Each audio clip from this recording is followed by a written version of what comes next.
Hello everyone, welcome to আমাদের যুগলবন্দি। আজকে চলে এসেছি আবার একটা নতুন ব্লগ নিয়ে।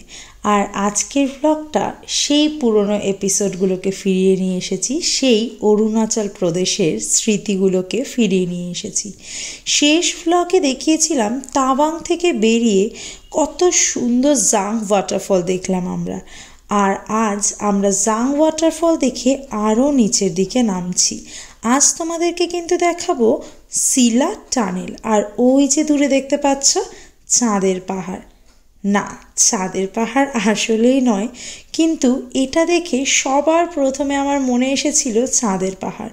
দূর থেকে যখন ওই পাহাড়টা দেখেছিলাম আর মাথার কাছে বরফগুলো ঝকঝক করছিল, মনে হচ্ছিল যেন সত্যি ওটা সেই চাঁদের পাহাড়।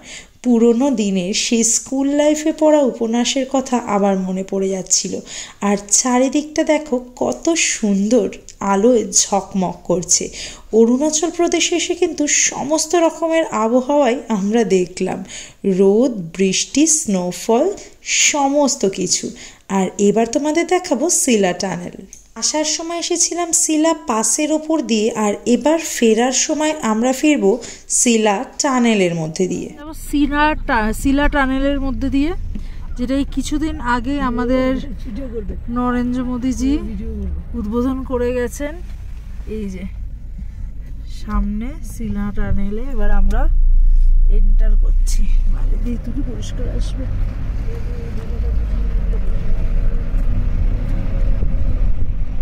ভালো বলেছে তো, পরিষ্কার দেখা যাবে।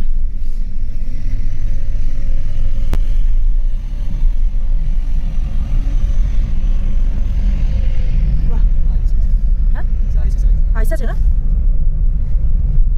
ভিতরে বরফ।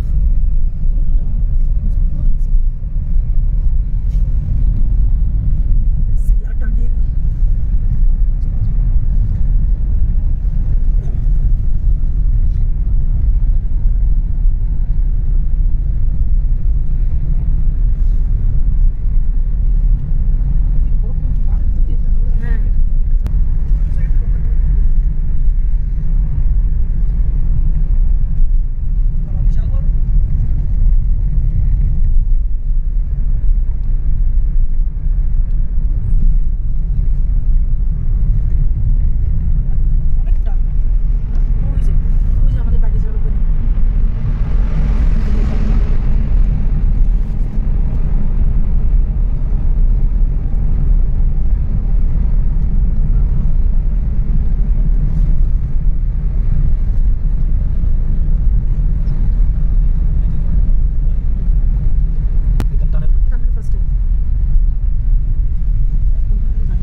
আরেকটা দুটো পার্ট।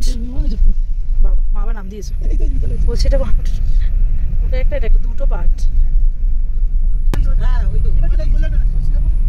সিলা টানেল এটা উদ্বোধন হলো কবে জানো? 9 তারিখ। দেখ, মার্চের 9 তারিখে উদ্বোধন হয়েছে, আর আজকে কত তারিখ?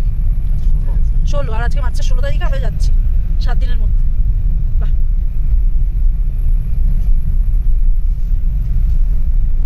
এটার উপরটা আবার কেমন ফাঁকা মতো, ফাঁকা মানে পুরো হোয়াইট না। 300 মিটার ডিস্টেন্স দেওয়া আছে, কতক্ষণ বাদে আমরা হচ্ছে বেরোবো।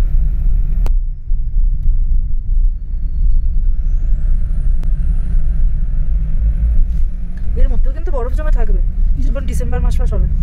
হ্যাঁ, ঢুকবে নাকি? মানে বরফটা কি হেঁটে হেঁটে আসে?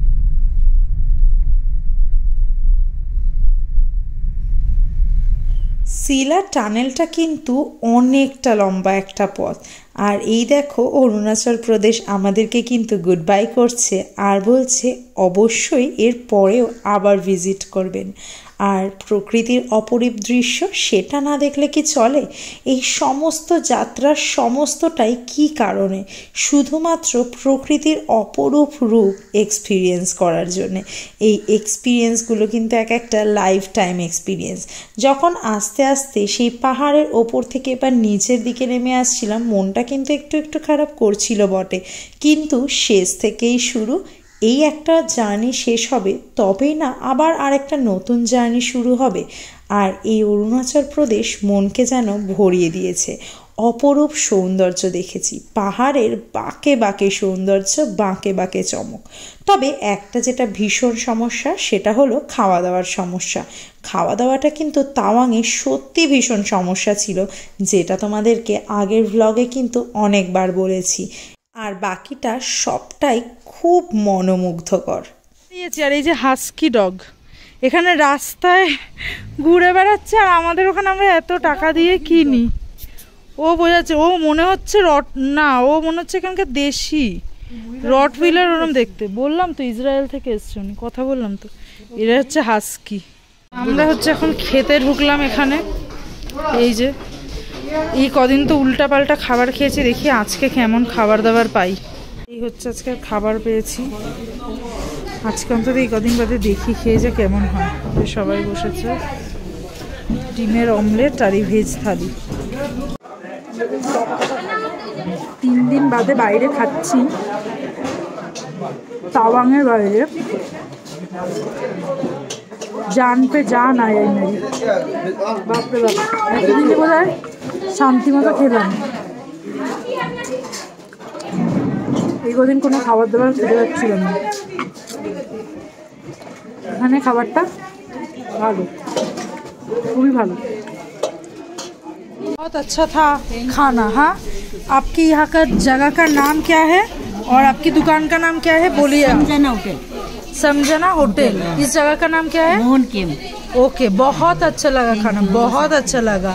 हम लोग इतने दिन तावांग पे था, खाने का बहुत ही प्रॉब्लम चल रहा था, तो आपके यहाँ पर आकर ना हमारा सेटिस्फेक्शन पूरा हो गया। हाँ, बहुत अच्छा है।